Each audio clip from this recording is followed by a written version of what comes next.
Assalamualaikum, good afternoon, everyone. Let's resume our lecture.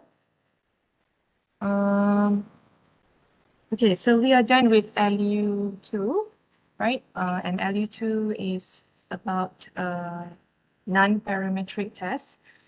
So LU3 is about parametric tests. Okay, so what's the difference?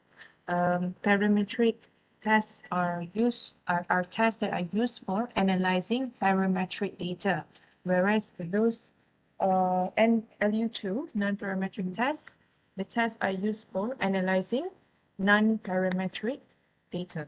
Okay, so that's the difference, parametric or non-parametric. So what are parametric data? Parametric data are those data that that comes from large sample. It can be of different situations. Parametric data are those data that comes from a large number. Okay, so it's opposite to non-parametric. So if you see non-parametric is from small number of data, and then apart from it, parametric data are those data that we have an idea, more information about it, so we can make assumptions. So that's an example of parametric data. Okay. So in order to analyze the parametric data, we have to use different types of, according to the needs, we have to use parametric tests. And under parametric tests, there are different types of tests. Same like non-parametric data, we have covered 5 different tests, right, for non-parametric tests. So depends on the situation of the data that we are analyzing. So in this LU, we are going to cover a set of parametric tests, yeah, and we're going to see each of that and understand what the test is designed for. Okay, so the outline for today's lecture. First, we're going to cover what is observed distribution, and second is standard distribution. So these two things are opposite, actually, observed and standard. So pay attention with the term. And then under standard distribution, we're going to cover first discrete distribution. And under discrete distribution, there is binomial and Poisson distribution. Okay, so 2.2 is going to be continuous distribution, but we're not going to cover it today, just for you to know. Okay. Observe. Okay, let's have a look at first observed distribution. Observed distribution is very simple. Okay, this is the breakdown of it. Yeah, this one is a continuous distribution that we will cover next 2 weeks. Okay, so let's have a look at observed and standard distribution first. So what is observed distribution? As the name implies, it's a distribution. Distribution means a set of, I mean, like if you have a data, so how the data looks like. Okay, so let's say you have data, right? Many data. So distribution means like how the whole data looks like. That's what distribution is. But when we talk about observed distribution, observed means something that we observe, something that as it is, okay? Something that is as the data is, are. So it's based on the observation. It's derived from data collected. Distribution is peculiar to that one situation or unique. Unique. So means if let's say the observation, the data is from this area and it looks like that. So it is unique. And if you observe another set of data, it might not be the same with that.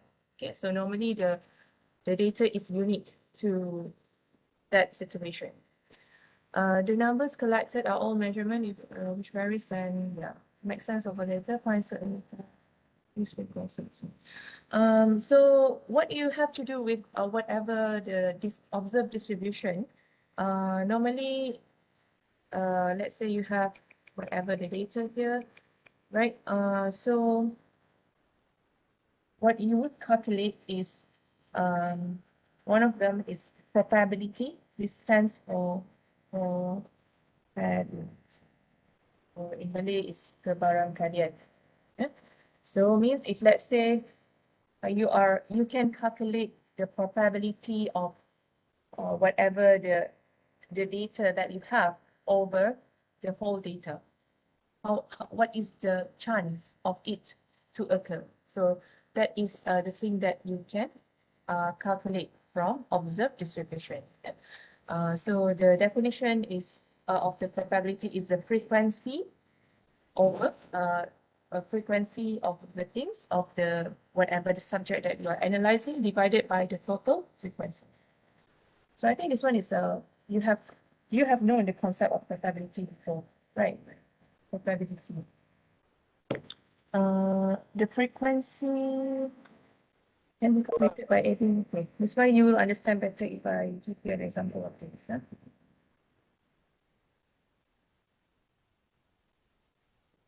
So let's say we have this data. This is the original data given. This one is actually the solution. So this is the data given to us. So how we see the things, how we observe the data, how we analyze the data.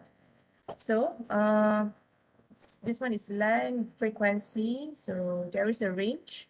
So it means that between 0 to 9, the frequency is 1, and so on, right? And the total number of the data is 40, which is you add up all this stuff, it's equal to 40. So this is total frequency, isn't it? So each of this is the frequency of every item. So how to calculate the probability of each of the, we call this one is as a class, because it has range from what to what. So each of that we call class. So the frequency of every class, how to calculate it? So you divide the frequency of this divided by the total frequency that is meant by this formula. Okay, so for example, for this class, 1 over 40 is equal to 0.025 if it is in decimal points. But if you convert it into percentage, because probability, we always express it in either decimal points or percentage, right? So it's 2.5%. Yeah, probability. What is the chance of passing the exam? 50%, right? It's like in terms of percentage. Yeah? So that's how you find the probability of each of this class. You divide 2 divided by 40, you got this one. Okay, and so on. And this is the values. And if let's say you want to cross-check, you want to see whether what you have calculated for each of the class is correct or not. So when you add up all of this, add up, you will get 100%. If you got different, like maybe 97, there must be something wrong in your calculation, because the total should be 100%. And this one should be 1, because in the decimal points. Right, so that is the how you calculate the probability for every class. But what happens if, let's say, you want to calculate the probability of this one? Let's say 20 to 29. Okay, that's straightforward. 20 to 49. For example, here, 20 to 49, it means it covers from here until 49, isn't it? So it means you have to add up all of this. What is the probability, isn't it? So you add up 0.1, 0.5, 0.4. So this is the answer. Yeah. So that is probability. And then, okay, another form of calculating the probability. So this one is called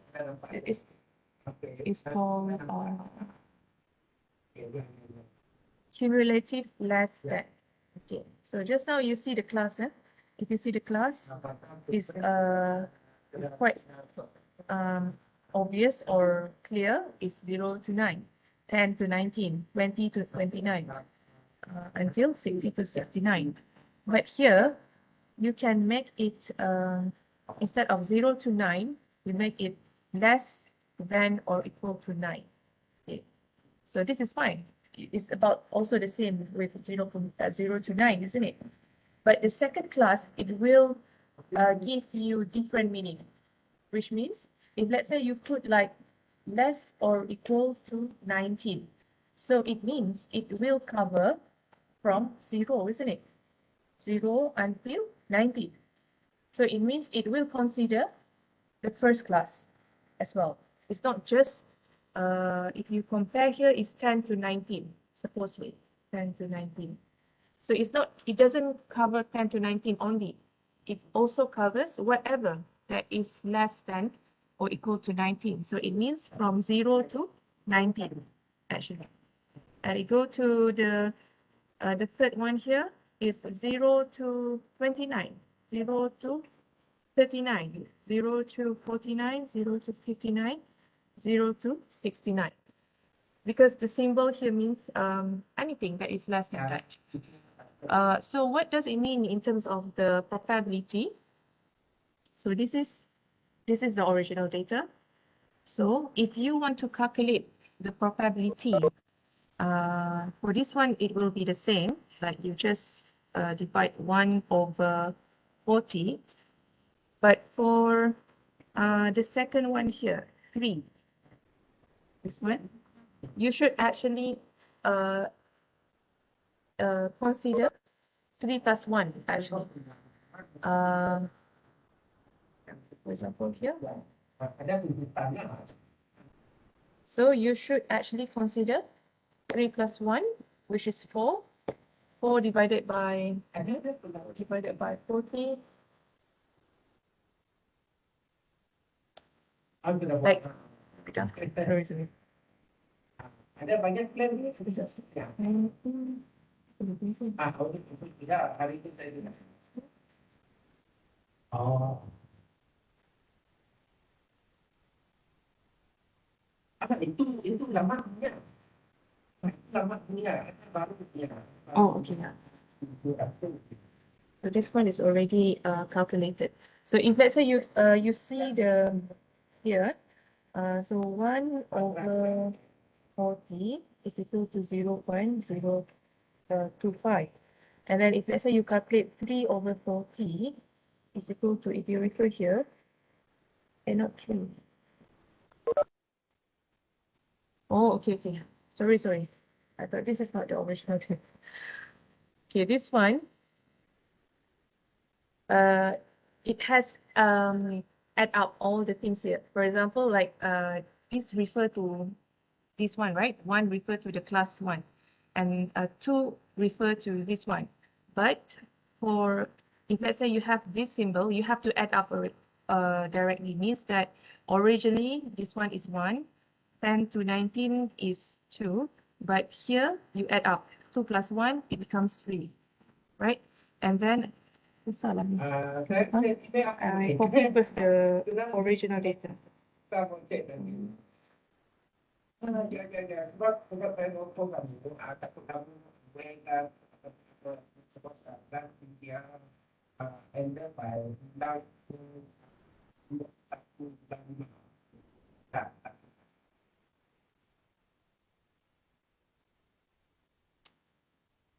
saya terus ini yang minum.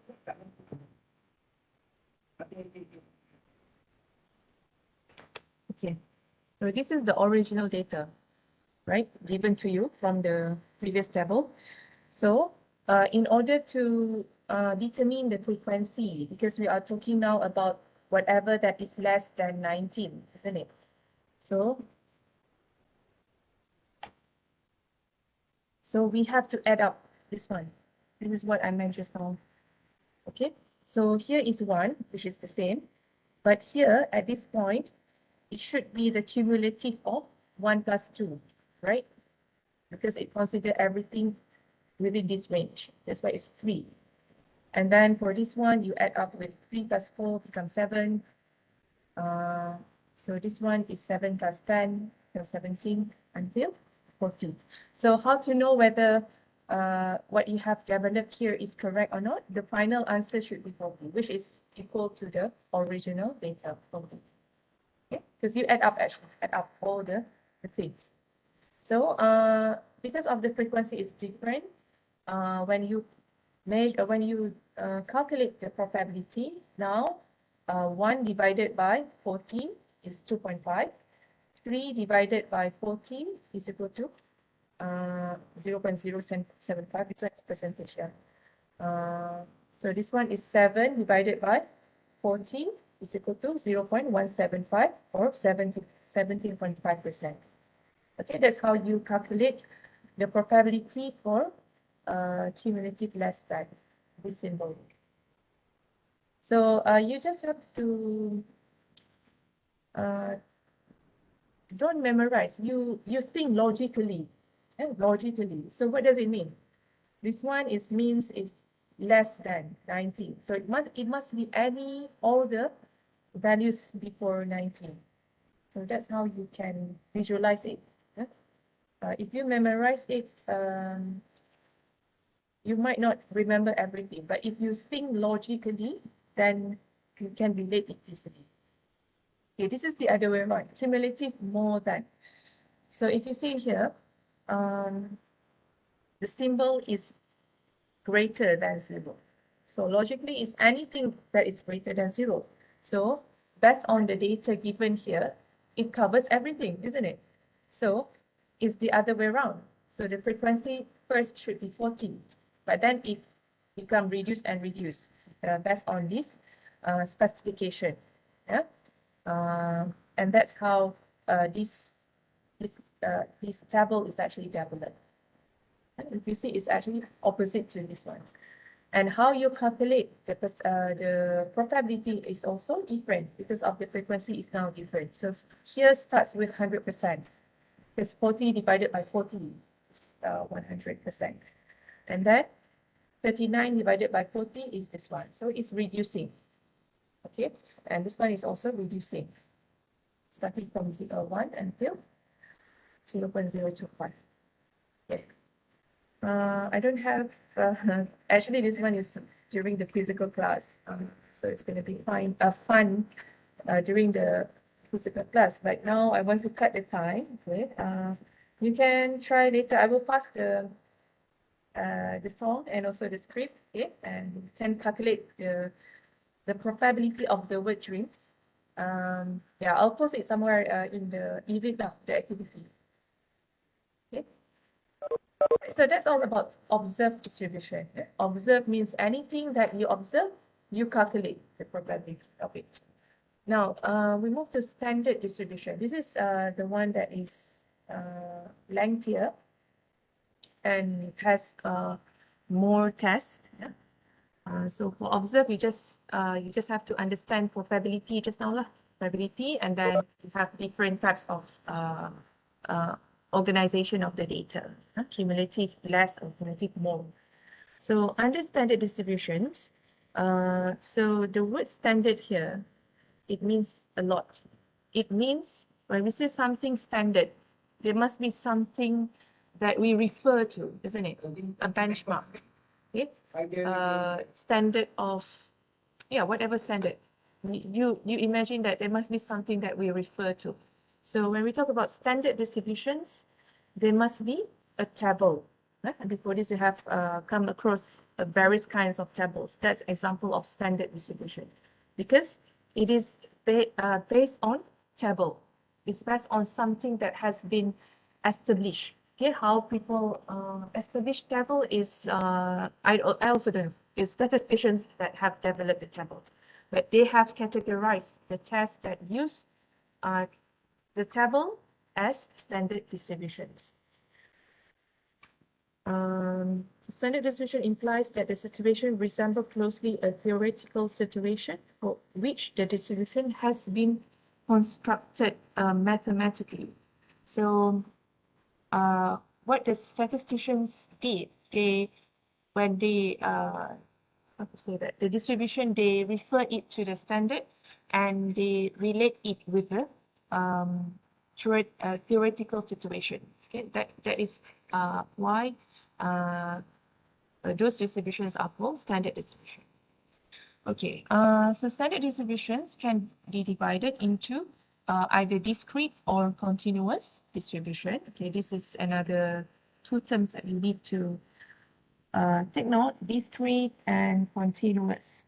So it gives a meaning. Yeah, when we say discrete data or continuous data. Okay, let's go for discrete data first. Discrete data refers to whole numbers. Okay, whole numbers means, for example, if I say number of students in statistics class is 25. Okay, 25. That is an example of whole number. So because it deals with the number of persons. So 25 students, 5 cars, 6 schools. Okay, so that is an example of whole number. So what is meant by whole number here is there is no decimal point. And to make it easy, there is no decimal point. I don't, because I cannot count student as half, isn't it? School as half or cars as half. There is no such thing of 25.7 students, 25.3 students, 5.1 cars. There's no such thing. So that kind of number are called whole numbers, no decimal points.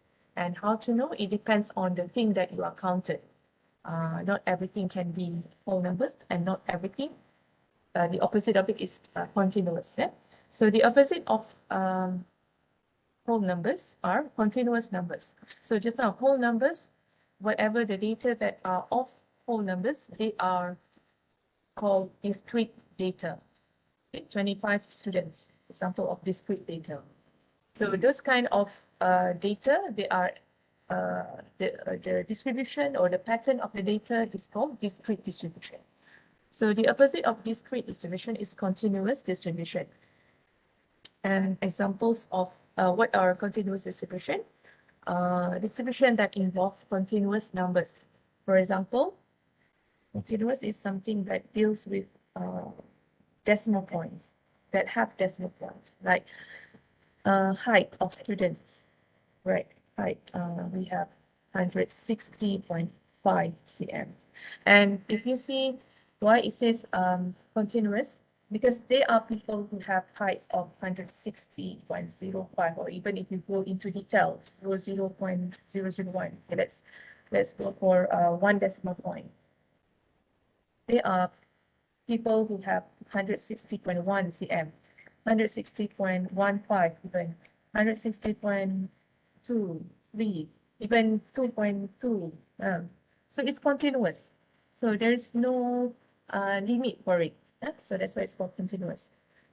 So if you want to imagine, it has the decimal points. And not all parameters are of continuous parameter. So there are certain parameters like height, weight, then temperature.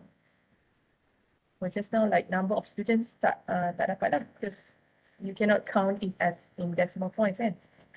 So there are things that of the type of continuous data. There are things that are of discrete data. Okay, so that's enough to explain what is discrete, what is continuous. Okay, so today we are going to cover discrete distribution first. So we are going to cover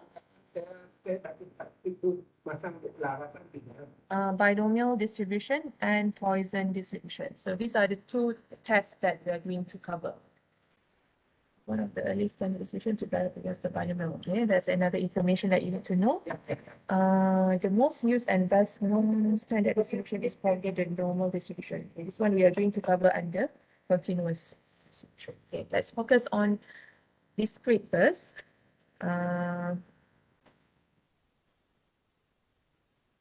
Binomial distribution. Distribution is discrete, variables are distinct. Okay, so when we talk about distribution, as I said, it's a pattern of the whole data. So how we see the whole data looks like, whether it's like, okay, so the distribution, how we describe it in this kind of manner, okay? So whether it's right skewed means the peak is on the left, yeah? So this is right skewed. This is symmetric, means the data is like, looks like this. It means that the average is, if let's say we talk about weight, no, this one is the script. Let's say we talk about apa ya? Number of books. Okay, so how many books do you have? For example, the students have 20 students, or maybe 30 students have. So the average of the students have 3 books, 3 storybooks. Okay, so means average is in the middle, and the rest is like not many people have 1 book, or maybe 5 books. Let's say this one is average is 3. So most of the students have 3 books. So that's how it looks like. So it means the peak is in the middle. Okay. So if let's say, so that's symmetric. It's like divided equally. So the opposite to the right skewed is left skewed. It means the data would, the peak would go towards the right, but we say it left skewed. Okay. That's how the distribution is observed. A binomial situation can be recognized by the following characteristics. So if you see the word binomial, bi means actually 2 things, two outcomes. It's either yes or no. Remember when we, is it in the, ada ke I ingat semester. Alright, whatever. Okay, binomial. Binomial means there are 2 outcomes, yes or no. Maybe if let's say we talk about black or white, yeah, yes or no, true, false, things that have 2 outcomes. So they are to be analyzed under this kind of test, provided that the data are parametric data. Okay, so that's what this binomial means. 2 outcomes, outcome 1 and 2.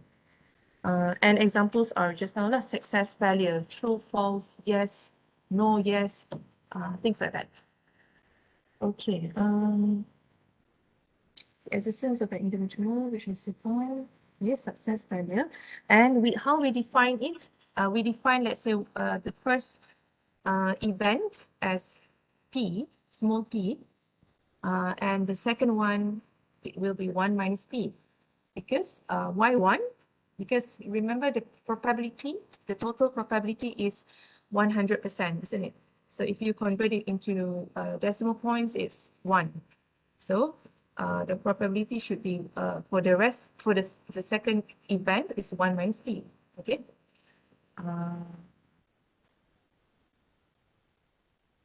These are examples of the situations.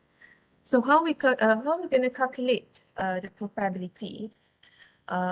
We have to refer to this formula, and this is another example of, or another characteristics of standard distribution.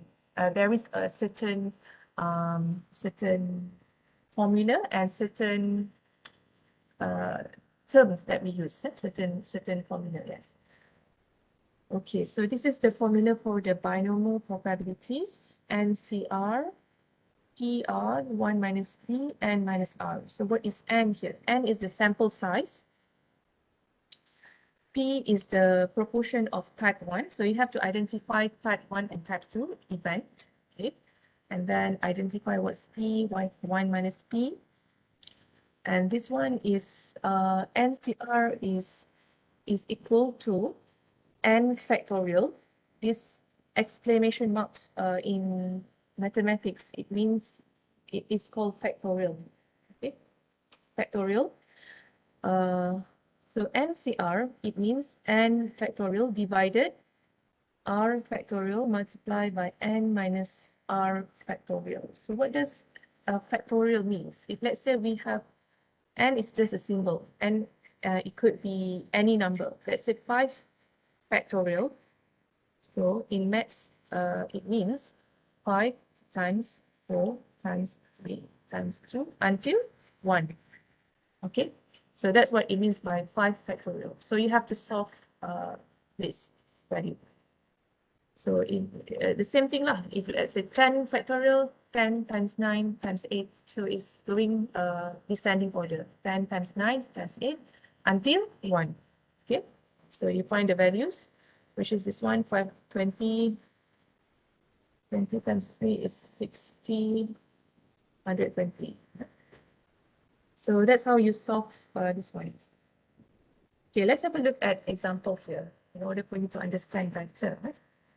From past records, the probability that the machine will need correcting adjustments during a day production run is 0.2. If there are 6 of these machines running on a particular day, find the probability that no machines need correcting, just one machine needs correcting, exactly 2 machines need correcting, and more than 2 machines need correcting. Okay, so here if you see, so it's about correcting adjustment. Yeah? So this is information, right? So how you extract the information?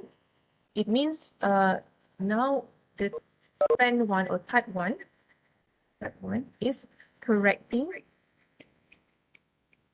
adjustment. And means the P here is 0. So when you say type 2, it's opposite. So it's equal to 1 minus P, which is 1 minus 0.2, 0.8. Okay, so that's how you identify the information. If there are 6 of these machines running, so here n is equal to 6. Okay, find the probability that no machines need correcting, which means, okay, let's say we take this formula, n c power dot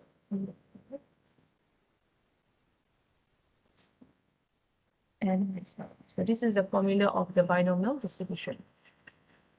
So R here, this R, right? R means event that you are analyzing. Event. So for example, no machines need correcting. So here R is equal to 0, no machines. Just one machine needs correcting, R equal to 1. 2 machines, exactly 2 machines need correcting, R equal to 2. But here, and the last one here, more than 2 machines need correcting, it means R is greater than 2. So how to solve this problem? So we know that we have to use this formula for A. For A, no machines need correcting. So R is equal to 0, N equal to 6. So you just plug in into P is equal to 0.2. Yeah, that's the information that we get. So you just have to plug in into this formula. Okay, so N is 6, 0, 0.2 times to the power of 0, 1 minus 0.2 to the power of n minus r. 6 minus 0 is 6. Okay, so that's how you solve it. And you have to know, like this one, you have to know by yourself. Anything to the power of 0 is equal to 1. 1 equal to the power of 0 is equal to 1. 0.2 to the power of 0 is equal to 1. Okay, this one you have to know by yourself. Okay, that's how you know this value is 1. So the value is here. And for the second question, just one machine needs correcting. So instead of 0 just now, you plug in 1 over here, isn't it? So 0.2 to the power of 1, R, yeah, 1 minus d to the power of 5, oh yeah, okay, so the answer is this one. Okay, the rest are mathematics, actually, like how you solve the values of whatever to the power of the number. Yeah. So the third question, exactly 2 machines need correcting. So R is equal to 2. So you substitute in R equal to 2 into the equation, you got this. And the last one, more than 2 machines need correcting. Okay, this one. So we know that n is equal to 6, right? More than 2, R equal to 2. So there are 2 options that you can do. The first one is you want to find what's the R equal greater than 2 means is equal to 3, 4, 5, and 6, isn't it? Greater than 2. So one of the ways you can find what's R equal to 3 plus R equal to 4 plus R equal to 5 plus R equal to 6. You sum everything and you get the answer. That's one option. Okay? This is option 1. Another option is you can subtract 1 because total of the probability is 1. You can subtract anything that is less than 2. P R less than 2. Why less than 2? Because you want to consider 0, 1, 0, 1, less than, yeah, 0, 1, 2, 2 included. Yes, 0, 1, 2. So this one is the one that is not included here, isn't it? So when you subtract the probability of 0, 1, and 2 from 1, which is the total probability, so you will get actually equal to this answer. It will be the same actually. From back. Okay. So this is option number 2, how you calculate it. So since you have the values of here, this one, 0, 1, and 2. So you masuk dalam ni. Okay, let's say this is option 2 tadi. Option 2, 1 minus probability of 0, 1, and 2. You will get this value. Okay. Later you can try. If let's say you find this method, whether it's the same or not with this, it will be the same actually. But this one is shortcut lah because you have calculated A, B, C here. Okay, so that's how you solve question number 4. And one thing, we are talking about probability, right? Probability. So you have to know, what you have to know is the total probability is 1. So it means any probability, it should be less than 1 or equal to 1. So the answer, whatever your answer under probability question, it cannot be more than 1. Okay. Sometimes if you calculate, you may miscalculate and your answer is 1.5. So please think, don't accept it blindly. You have to think, this is probability. It couldn't be 1.5, 1 point or 2.7. There's no such thing of more than 1. So there must be something wrong in your calculation. You have to check again. Okay. So that's, I think, one of the things that the students forget about probability. The answer should be 1 or less. It cannot be more than 1. Okay, this is what you have to know by yourself. It's not stated in the question. Okay, so that is how you solve the problems using the formula. So this is the formula that will be given actually. Yeah? You have to know this one is binomial formula. So another option, if let's say we do not want to use this formula, especially when the calculation deals with lots of data, another way or option is to refer to the binomial table. Yeah, so the statisticians, they have established this table, and all the values here, they have determined it based on their experiments observation. So they have put it the values and create this table, and we can just use it. Okay, so that's why it's called standard distribution, because it's based on a standard, and our standard here is the table.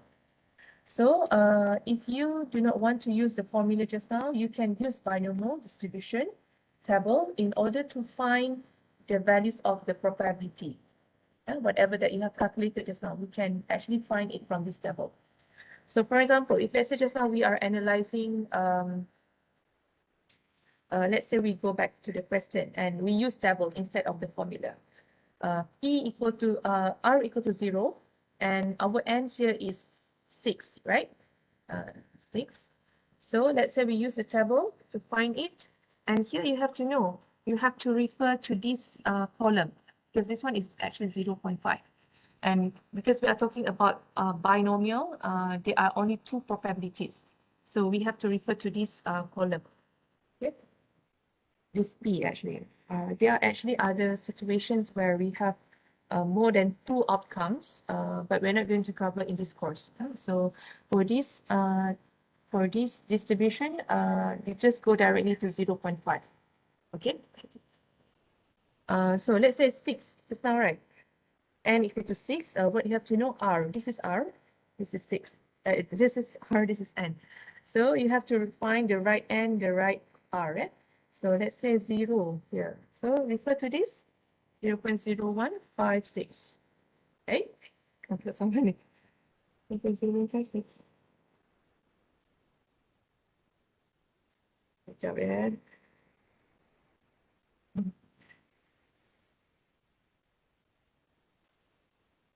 So it should be the same.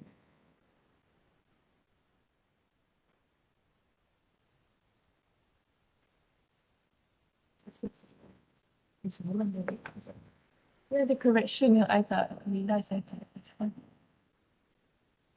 Hold on.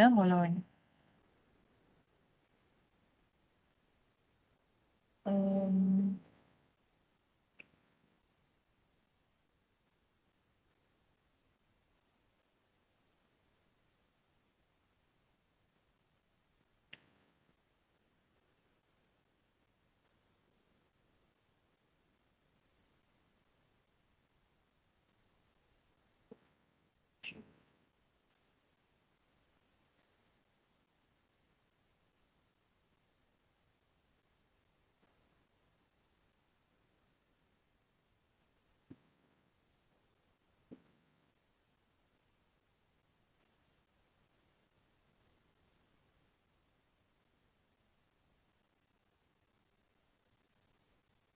oh, okay. Sorry. I think I confused dengan sign terms. Non-parametric test. Okay. Hey, correct me. You ignore my point just now. Yeah, 0.5. Okay, so now the P, the definition of P here refers to this one. The P, the event. Let's say P here is 0.2, isn't it?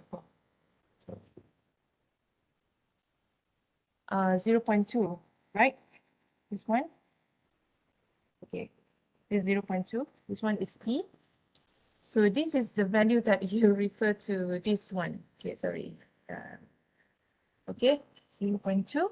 So you refer to the R0 n equal to 6. So this is the value, 0.2621, which is equal to this value.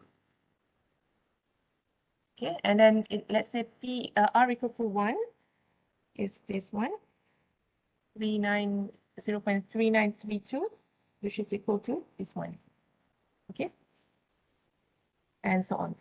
So this is the shortcut lah, if you do not want to use the formula just now. Okay, so remember this P refers to the event, probability of the event. Don't refer to 0.5, I think. That one is for another test. Okay, so that's how you use binomial table.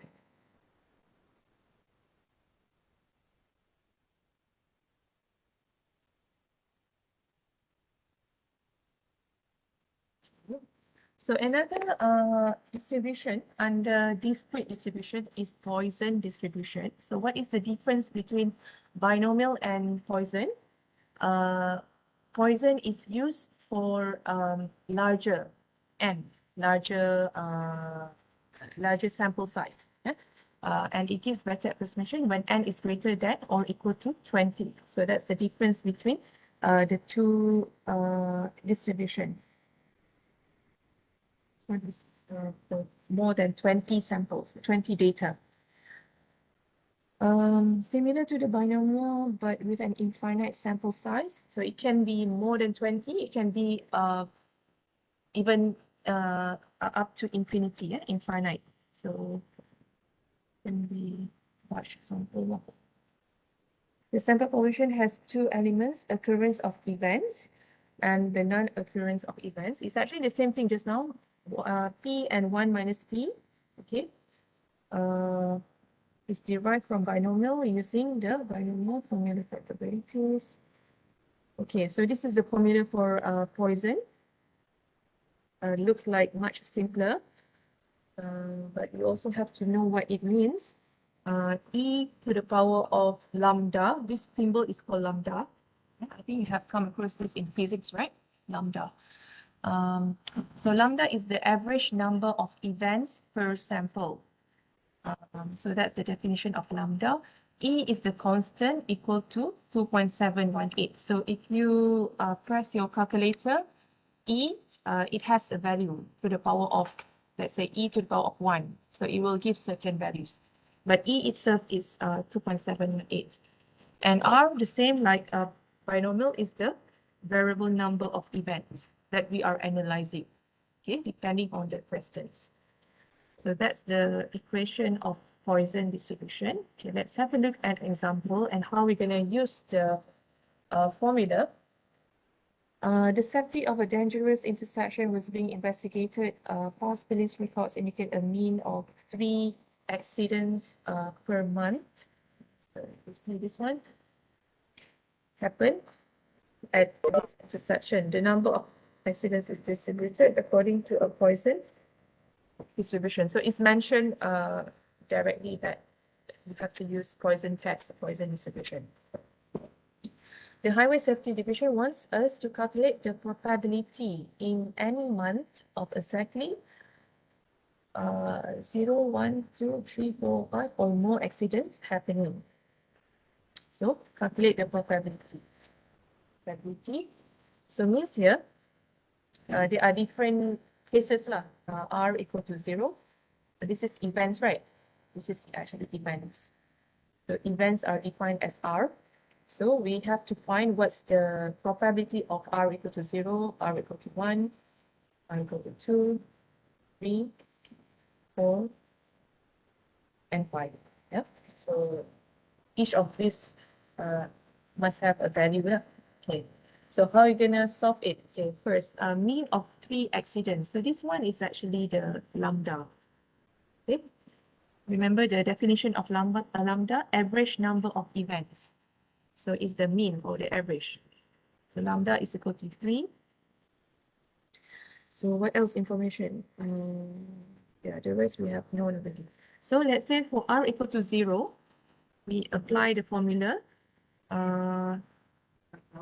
e to the power of minus 3 times 3.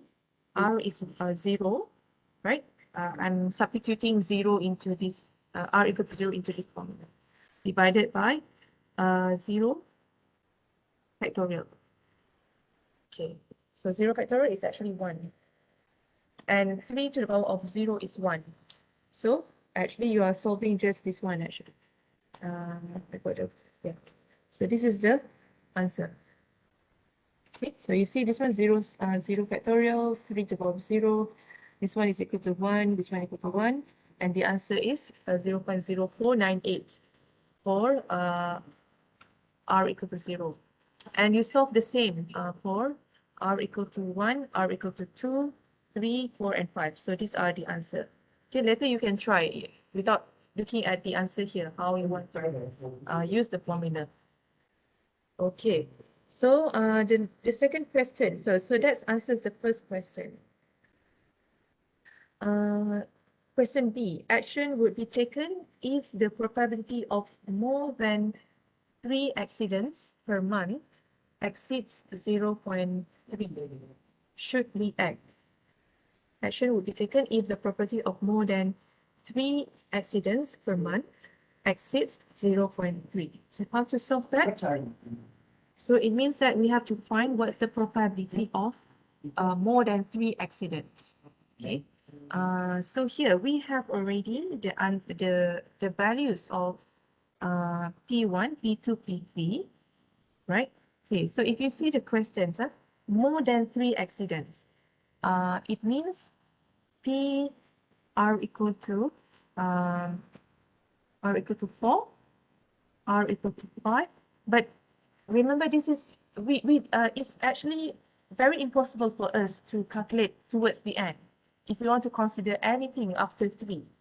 So this one is also, I mean, logically it means this way, but we cannot know until what, right?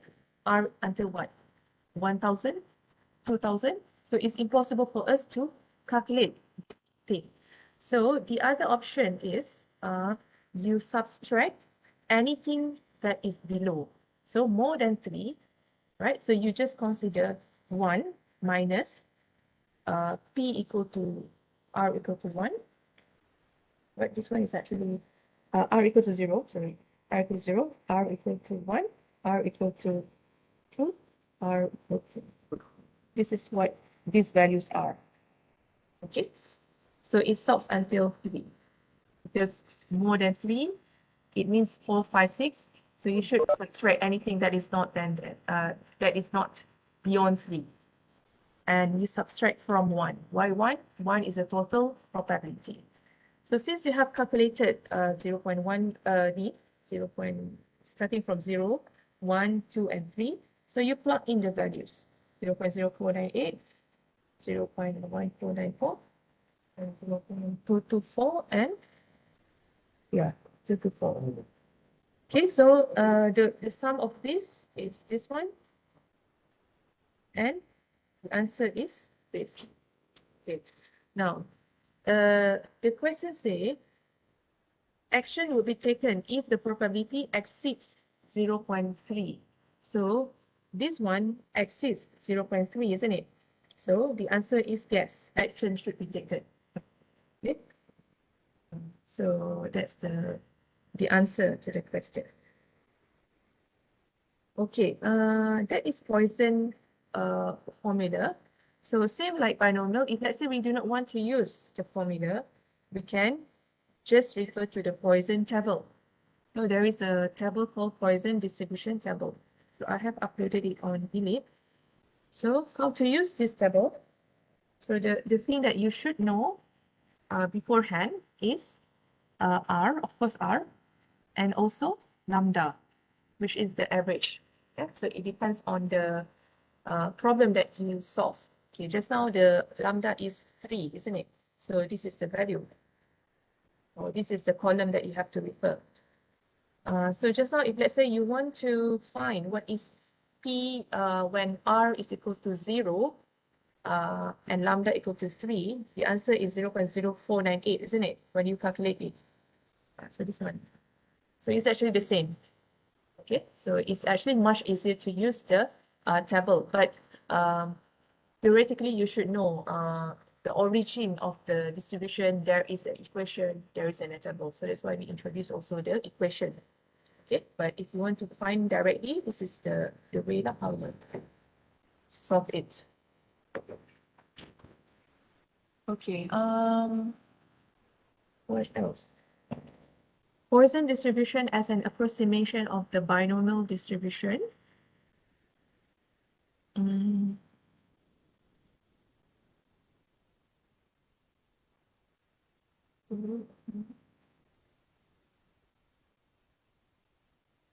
Oh, okay. So means that if let's say originally we have the information for binomial. Okay, this is what is meant. Let's say we are given the information of binomial. What is n, what is p, what is yeah, and the situation falls under a category when the n is greater than or equal to 20. So how are we going to use Poisson as an approximation for the that particular data? So this is what we can do. Let's say that if you go back to the questions under binomial just now,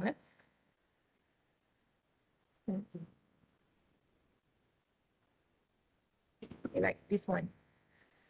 The information of the lambda will not be given.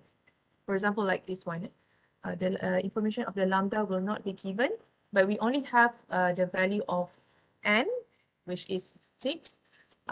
We also have the information of p. Okay, let's say in other situation, the n is different. Maybe n is 20, because if let's say 21. Okay, so we can actually use that. We can actually jump to this. This is what is meant just now. So when is yeah. So okay, let me rephrase. Let's say we are given a situation. The information is n equal to 21. We have the p value maybe 0.5. What else? But we are not given any lambda value. So looking at the information, or looking at the n here, which is actually greater than 20, isn't it?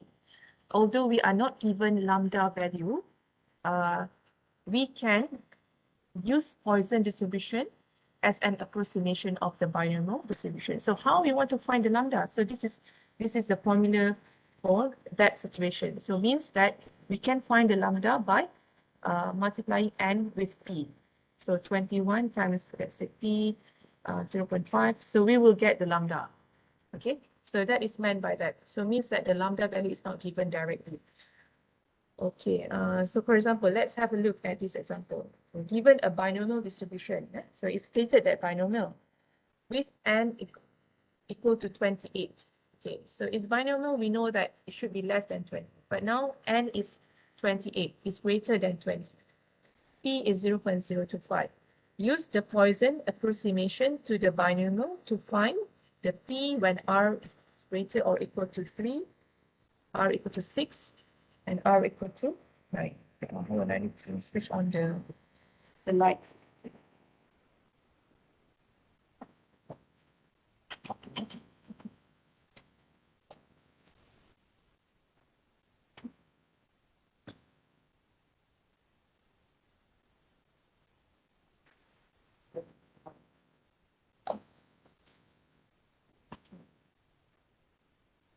Eh, I dah record ke tadi?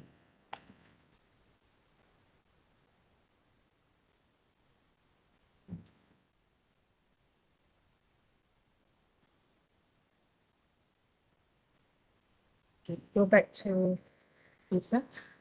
So this is where you have to use the Poisson approximation. Yeah, you see the question, it doesn't give you the lambda, unlike the questions that is purposely for Poisson. Lambda is given, or the mean or the average. So in this case, you have to find the lambda by using this formula. Okay, n times p, n is 28, p is 0.025. You get this value lambda, and only then you can use the Poisson table, because you need the lambda, right? So you know the lambda 0.7, so you refer to this column. So now you want to find r greater than greater or equal to 3. Okay, so in order to solve this, because we can't find r equal to 4 plus r equal to 5 until what? Because it's going to be infinite, isn't it? So we have to apply the option of 1 minus p r equal to 0 plus anything that is less than 3 lah. Yeah? R equal to 1 plus r equal to 2. Because 3 is not included. So we are just considering 3. So now we have to find what is the the probability when r equal to 0 under this 0.496. Then this one 3.76, and the last one 0.127. Okay, so you subtract the whole thing here from 1, you get this answer. So that's the answer for this question. The second question, r equal to 6. Okay, that one is straightforward. Okay, so r equal to 6 is this one. And so anything that is with equal, you can just refer to the values directly. But if you have this symbol less or equal, less or more, then you have to consider whatever, either less or whatever more. Okay. And the last question, r equal to 9, it's also straightforward. I think this one is not. So if you refer to the actual table, it will be, adalah the value is, oh, okay. I got it. Now, sometimes, this one, it will not give you, like this one, r equal to up to 7 only. There's no value for 8 and 9. So our question asks us to find r equal to 9. So how is it? Okay, so here you have to make your own judgment. Yeah? So here, if you see for r7 is equal to 0, isn't it? And the trend of the things here, this is actually probability. Remember, this is probability. It should be less than 1. So that's why you see it's less than 1. 0.4, 0.3. So the trend is reducing, isn't it? So if you see for r equal to 7 is equal to 0, it means for 8 or 9 is also equal to 0. It's something like there's no negative probability, so it should be 0. Okay, so that's why here is 0. Although it is not stated in the table, the values of r equal to 9. Okay, that's how you predict the values. No probability, there is no negative values. That's why we don't consider negative. And it should be 1 or less. No values of more than 1. No, yeah. Okay, so that's how you solve this part. That's it for today. That's enough to be covered for today, I suppose. So basically, what we have covered, we are now in LU3 parametric tests. Okay, this is just one of them. After this, we're gonna cover different tests under parametric tests. So we have covered observed distribution and standard distribution. And we covered the first part of standard distribution, which is discrete distribution. This is not the only, what we have covered today, it's not the only part of standard distribution. Yeah? So we have 2.2 after this, which is continuous distribution. So under 2.1, discrete distribution, we have covered binomial and Poisson.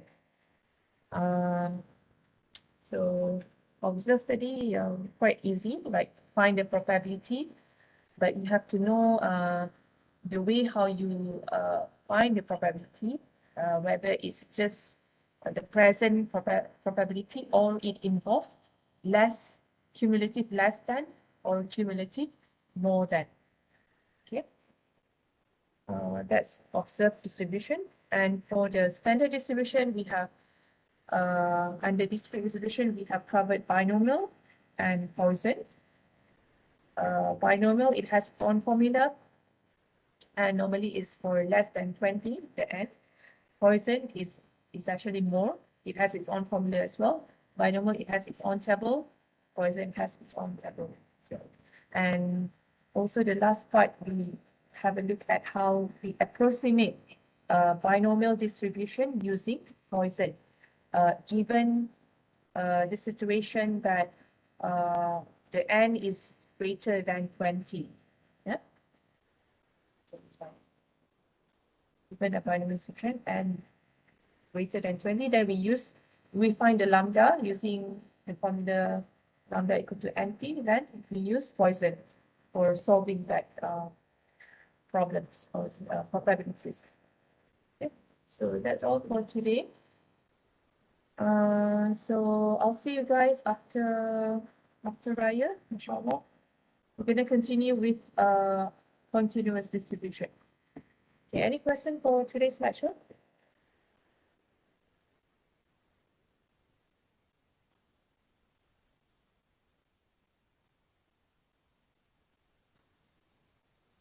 Doctor, Yes.